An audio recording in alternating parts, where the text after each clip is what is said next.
There was a moment in my life when everything I built collapsed. Money gone, opportunities gone, people I thought would ride with me disappeared. I remember sitting there one night, no noise, no support, no backup plan. Just me facing the reality that I had nothing left but myself. And in that darkness, I realized something. Nobody was coming to save me. Nobody was about to hand me a chance. Nobody was going to rebuild my life for me. So I made one decision.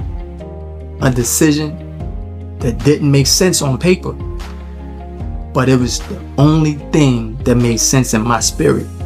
I invested in myself. Not because I had the money, but because I didn't have a choice. Staying where I was felt more dangerous than betting on me. One decision became the turning point. It rebuilt my mindset, my structure, my focus, my entire life. I didn't rise because I had resources. I rose because I refused to stay the version of myself that had lost everything.